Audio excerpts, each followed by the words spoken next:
Welcome to r/slash Prorevenge, where a bully literally gets covered in poop.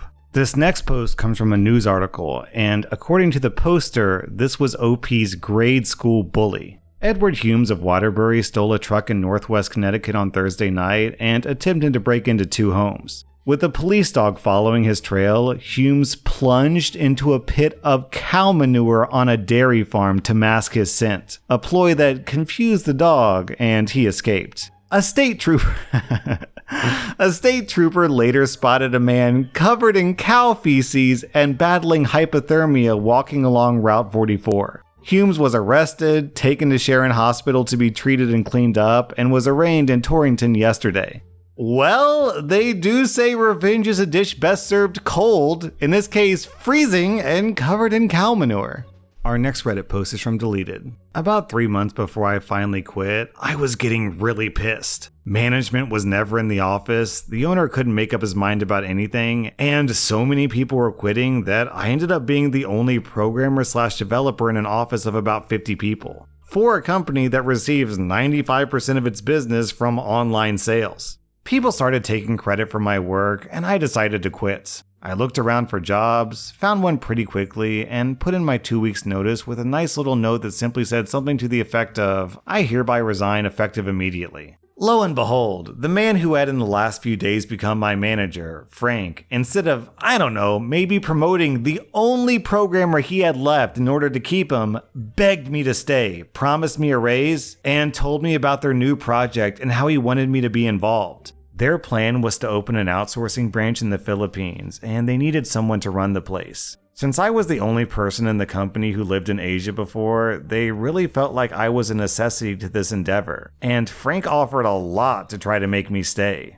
A company provided apartment in Manila, company paid for round trips back home once every month to see family, stuff like that. I thought about it for a few days, and when my 2 weeks were about to end, I decided it was worth a shot. That's when the trouble started. Frank demanded that if I wanted to go through with it and get the raise, I had to write up the proposal. Then HR confronted me about the proposal, saying there was no way they were going to pay for anything except my salary, and eventually Frank convinced the owner, his best friend, to go through with it. The second problem came up. We were set to leave almost immediately. Malaria is a problem, and there wasn't enough time during those next couple of days to get shots or pills or anything like that. I didn't realize this until much later, but luckily it was never a problem. A few days before we were set to depart for Manila, Frank left early to go see his kids in LA. When it was time for me to leave, I, on a miserable day in February, anxiously and fully prepared to leave the States behind me for a while, walked into an airport like a moron and found that he had also bought my tickets to leave from LA. The problem is that I live in Texas, where the company is. I spent the rest of the day talking to HR, trying to convince them that it was Frank's fault that I wasn't already on my way out. The next day, I finally left. I met Frank in Tokyo the day after that. While we were standing in line to board our flight to Manila, Frank leans over and says quietly under his breath that he had forgotten to get us work visas. It didn't dawn on me how terrible a mistake that was at the time. When we get there, we checked into one of the major hotels in Manila, and before I can even touch my head to the pillow, there's big, meaty-fisted knocking on my hotel room door. It's Frank. He wants to go out and see the town. 30 drinks, a boxing match between 2 little people, 2 escorts, and some local food later, and it's 6 a.m. I tell Frank that I'm going back to the hotel. I catch a taxi and head back. Now, since I'm the only programmer left at this company, my duties don't stop once I left the company. Since this is a small company full of less than intelligent people, nobody could figure out the time difference, and constantly through the night were leaving me messages about stuff they needed done, messages that I couldn't ignore. For the next 2 days, I programmed away, mentioned every 3 hours to them that it was actually nighttime where I was and I needed sleep, and I couldn't be doing this the entire time that I was there. During this time, I didn't see Frank one bit. Turns out he was literally partying non-stop. Suddenly, I hear meaty-fisted pounding on the door again. Frank had gotten a call from the owner complaining that we weren't getting anything done like we planned. Big surprise there. His primary goals upon getting there were to acquire an apartment and an office space, so obviously this was my priority too. We run around the city for 3 weeks looking for places, and while I'm looking for an office, Frank finds an apartment. It doesn't matter that I was going to be the one living in it. It was his decision, and I don't think he really even tried to judge the apartment appropriately. There was a cockroach infestation, the water only worked partially, the AC didn't work at all, and Manila is not a place you want to live without AC. And the internet was pay-as-you-go 0.15 Mbps at $15 every 3 days. Fine, I don't need internet. It's not as if I need it when I'm a programmer for web development. Frank left a few days later, leaving behind a girl he met at the club, a girl he wanted to bang, but he hired as our executive assistant. We'll call her Nancy. Nancy was the only aspect of this trip that wasn't bad.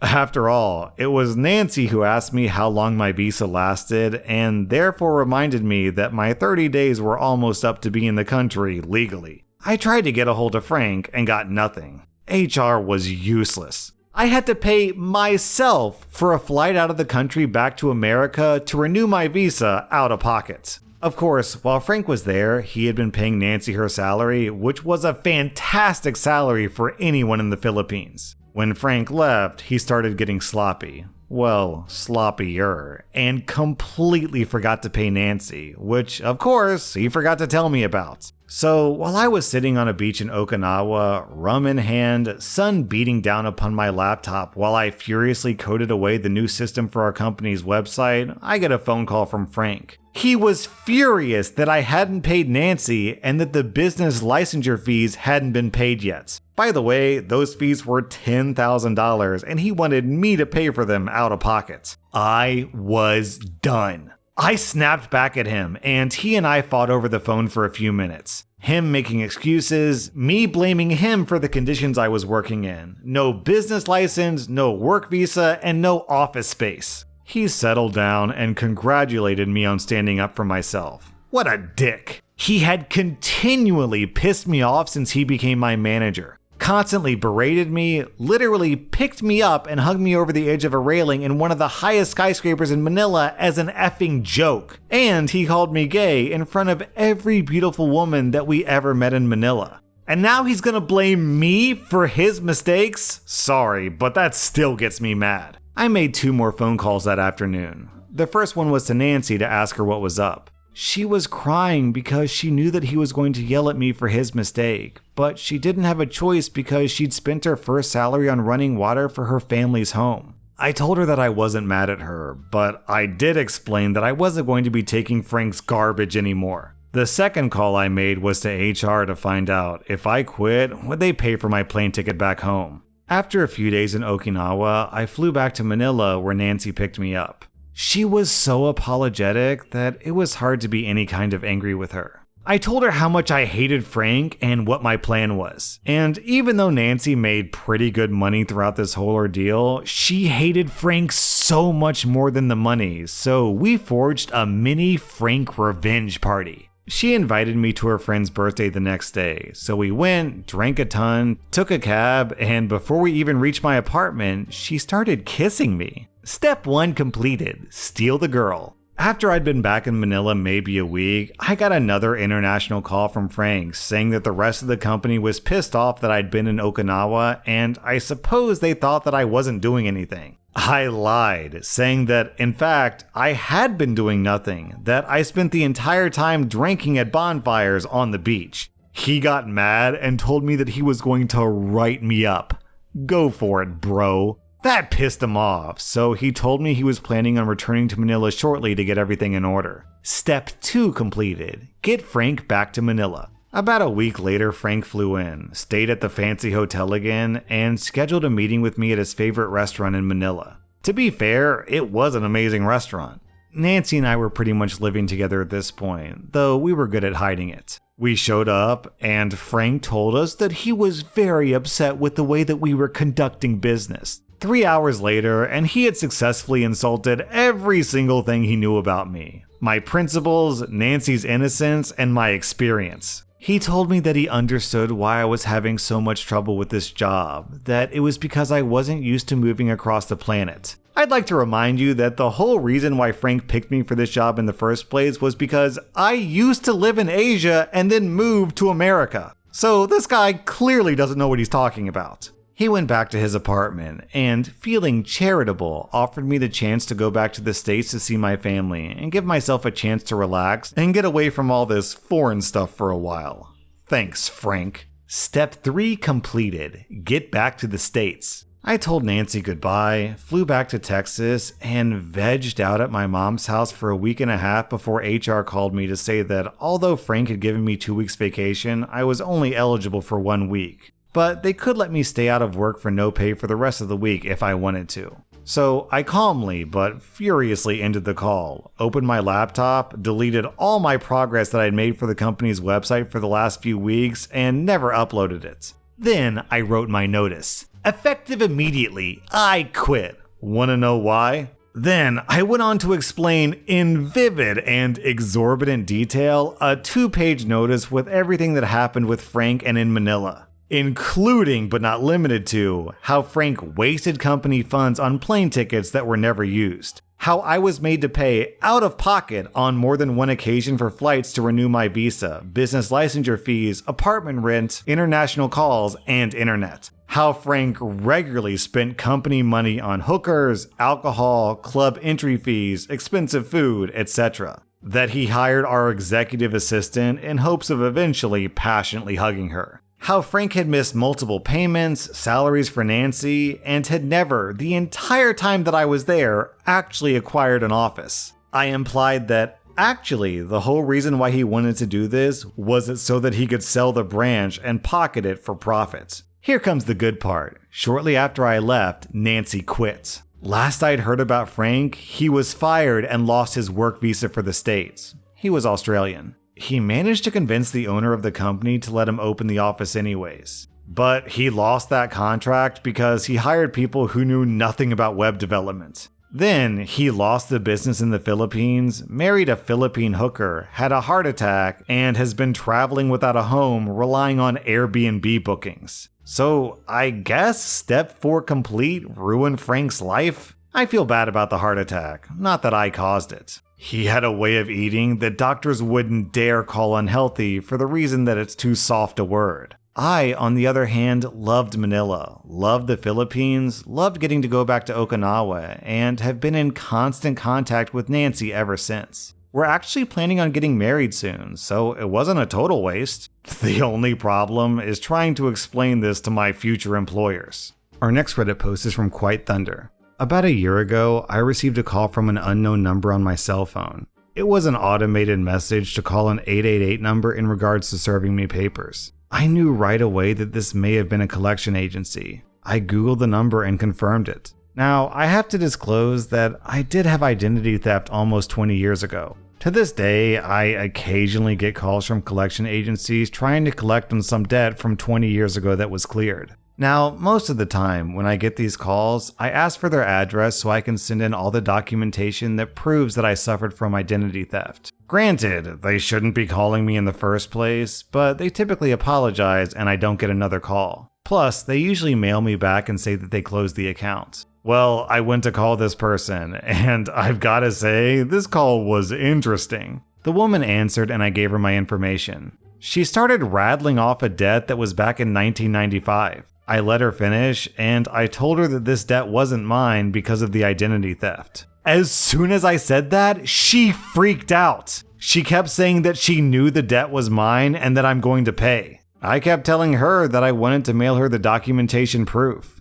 but she flat out refused. When I told her that I knew my rights, she said that I had the right to pay my debt. She then said that she was going to put a lien on your huge pretty house, and she was describing the house to the letter. She also said that she's going to put a lien on my Lexus that she sees in my driveway. She said the gate that I have in my driveway won't stop the repossession. She then hung up.